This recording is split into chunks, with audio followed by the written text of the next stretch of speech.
Over the next few days, Haru felt the tension between him and Jace shift, subtle but undeniable.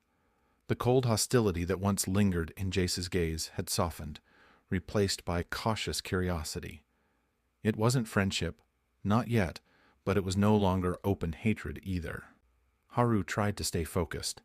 He knew better than to let his guard down. The novel's plot had a way of snapping back into place, and the other nobles were still watching him closely, waiting for him to slip. One afternoon, while reviewing palace affairs, Haru stumbled across a critical document, a financial record that implicated several influential nobles in embezzlement. In the novel, this discovery had been ignored by Caden, too caught up in his petty rivalries to notice the opportunity. But Haru knew this was his chance to change things. He scribbled a note and called for his steward. "Send this to Lord Valerian," he said, discreetly. The steward blinked, clearly surprised that Caden would involve the hero in palace matters. "As you wish, Your Highness." Haru sat back, heart racing. If I can help Jace before the corruption spreads, maybe I can prove I'm not his enemy. But he knew it was a gamble, one misstep, and Jace would question his motives. 2 nights later, Haru was summoned to a secluded courtyard. The moon hung low in the sky, casting silver light over the stone pathways. When he arrived, Jace was already there, leaning against a marble column. "You sent me this," Jace said, holding up the letter Haru had written. Haru nodded. "Those nobles are stealing from the treasury. If you act now, you can stop it before it spirals out of control." Jace's dark eyes studied him for a long moment. "And what do you gain from this?" Haru shrugged, trying to appear nonchalant. "Maybe I just want to avoid unnecessary chaos. A stable kingdom benefits us both." Jace's lips quirked into a small, humorless smile. "A strange sentiment coming from you." Haru met his gaze evenly. "People can change, Jace." There it was again, that flicker of hesitation in the hero's expression. For a moment, Haru wondered if he'd finally cracked the walls Jace had built around himself. "You're different," Jace murmured, almost to himself. "I don't know why, but I'll give you the benefit of the doubt, for now." Haru felt a strange sense of relief wash over him. It wasn't trust, not yet, but it was a start. The more time Haru spent in Caden's role, the more he realized just how deeply Jace had been affected by the hero-villain dynamic. In the original novel, Jace had despised Caden for his cruelty and arrogance. But now, with Haru behaving differently, Jace seemed uncertain, almost drawn to him. It began with small moments, stolen glances during council meetings, lingering conversations after formal events, and subtle gestures of respect that shouldn't have existed between enemies. One evening, after an exhausting strategy meeting, Jace walked beside Haru through the palace halls. Neither of them spoke at first, but the silence between them felt surprisingly comfortable. "You're not who I expected you to be," Jace said quietly. Haru smiled faintly. "Maybe the person you expected never existed." Jace stopped walking and turned to face him, his expression unreadable. "You make it hard to hate you, Caden, and that's dangerous." Haru's breath caught in his throat. Was Jace confessing something? "Dangerous?" Haru asked softly, heart pounding. Jace's gaze darkened, and for a moment Haru thought he might step closer, but the hero clenched his fists and looked away as if struggling with his emotions. "Forget it," Jace muttered. "It doesn't matter." But it did matter. Haru could see it in the way Jace's shoulders tensed, the way his voice faltered ever so slightly. "He's starting to care about me," Haru realized, and that was both thrilling and terrifying. The tension between them grew over the next few days, thick and unspoken. Every glance, every touch that lingered too long, felt like a spark waiting to ignite. One night, after a formal banquet, Haru slipped away to the palace gardens, hoping to avoid the weight of the court's expectations. The cool night air was a relief, and the scent of blooming flowers calmed his nerves. But he wasn't alone for long. Jace appeared from the shadows, his expression unreadable as always. "You keep running off," Jace murmured, stepping closer. "It's starting to feel like you're avoiding me." Haru's heart pounded in his chest. Maybe I am.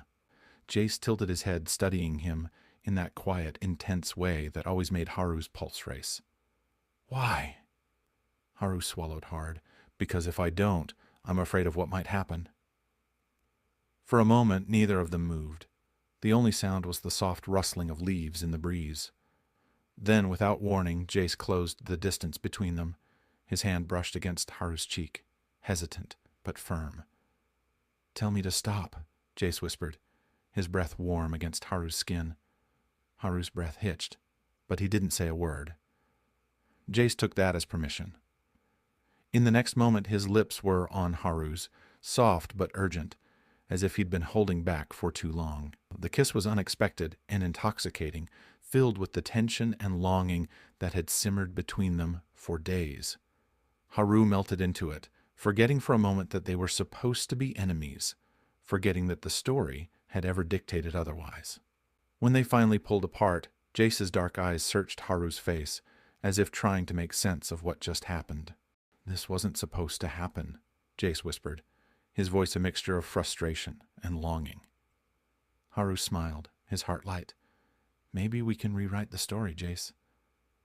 Jace exhaled, a soft laugh escaping his lips. You are impossible, Caden. Haru grinned. Get used to it. The kiss in the garden was only the beginning. The dynamic between them shifted completely, and though their relationship was still complicated and filled with unspoken challenges, it was no longer defined by hatred. Haru knew the road ahead wouldn't be easy. There were still enemies to face, conspiracies to uncover, and a kingdom to protect. But for the first time, he felt hopeful. He wasn't just surviving in this world, he was living. And with Jace by his side, maybe, just maybe, they could rewrite the tragic ending that had once seemed inevitable. The villain's story wasn't over yet, and neither was theirs.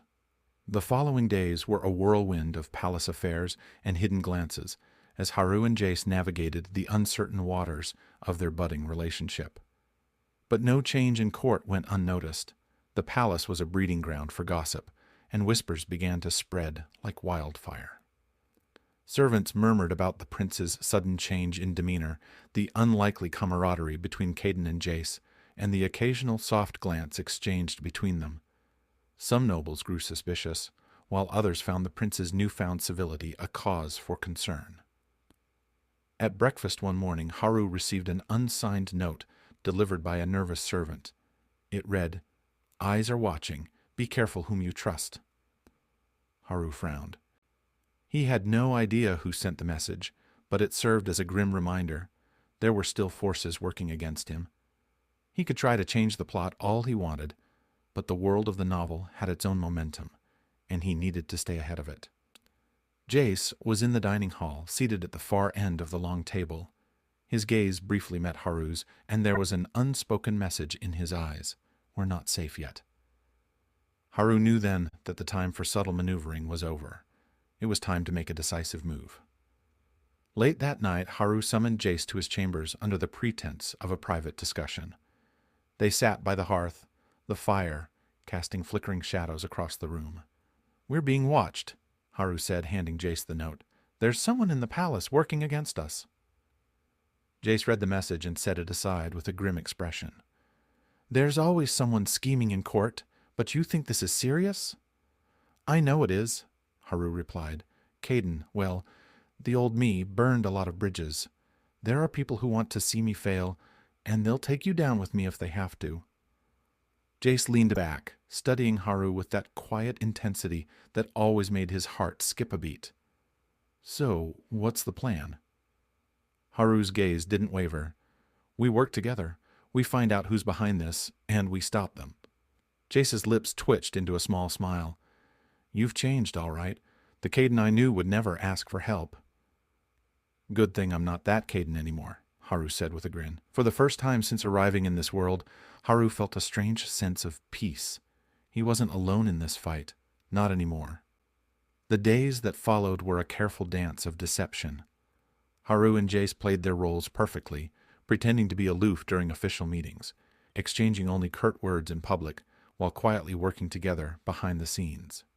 They began tracing the flow of information, paying close attention to those nobles who seemed too interested in Caden's redemption. And slowly but surely, the pieces began to fall into place. It was Lady Evangeline, a powerful noblewoman with deep connections in the court, who stood at the center of the conspiracy. In the original novel, she had been a minor antagonist, someone Caden never bothered to confront. But now, with Haru actively changing the story, she had taken a much more dangerous role. "We confront her at the royal ball," Haru said one night, as he and Jace sat together poring over documents in the privacy of his chambers. Jace raised an eyebrow. "At the ball? Bold move." Haru smirked. "Go big or go home, right?" Jace chuckled softly, the sound sending a warmth through Haru's chest. "You really are impossible." Haru grinned. "I thought you liked that about me." Jace's gaze softened. "Maybe I do." The moment lingered between them, heavy with unspoken emotions, and for the first time Haru realized just how much Jace had come to mean to him. The night of the royal ball arrived, and the palace gleamed under the glow of chandeliers and candlelight. Nobles in elaborate gowns and jewel-encrusted masks filled the grand hall, their laughter and conversation a carefully orchestrated symphony of power and deceit. Haru stood at the top of the staircase, dressed in dark silks embroidered with silver, Caden's signature colors. He could feel the weight of every gaze in the room, their whispers brushing against him like cobwebs. "Are you ready for this?" Jace's voice came from beside him. Haru turned to look at the hero, who was resplendent in white and gold, his sharp features softened by the flickering candlelight. "As ready as I'll ever be," Haru murmured. They descended the staircase together, their presence drawing curious glances from every corner of the hall. It wasn't every day that the prince and the hero, former enemies, arrived side by side. As they mingled among the guests, Haru kept an eye on Lady Evangeline. She floated through the crowd, her smile as sharp as a dagger, exchanging pleasantries with nobles and servants alike. Finally, the moment came. Haru and Jace approached her, their steps measured, their expressions calm. "Lady Evangeline," Haru said smoothly, offering her a polite smile, "I believe we need to talk." Evangeline's smile faltered just for a second, but it was enough. She knew. The confrontation was swift and precise. With Jace at his side, Haru laid out the evidence of her crimes: embezzlement, treason, and conspiracy. Evangeline's calm facade cracked as she realized just how deeply they had uncovered her schemes. "You won't get away with this?" she hissed, her eyes blazing with fury. Haru smiled, a glint of steel in his gaze. "I already have." As the palace guards escorted her away, the crowd erupted in murmurs, shocked by the sudden turn of events.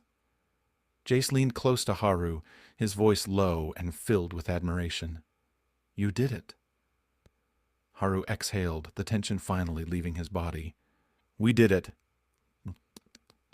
In that moment, standing beside the hero he was never supposed to befriend, Haru realized just how far he had come.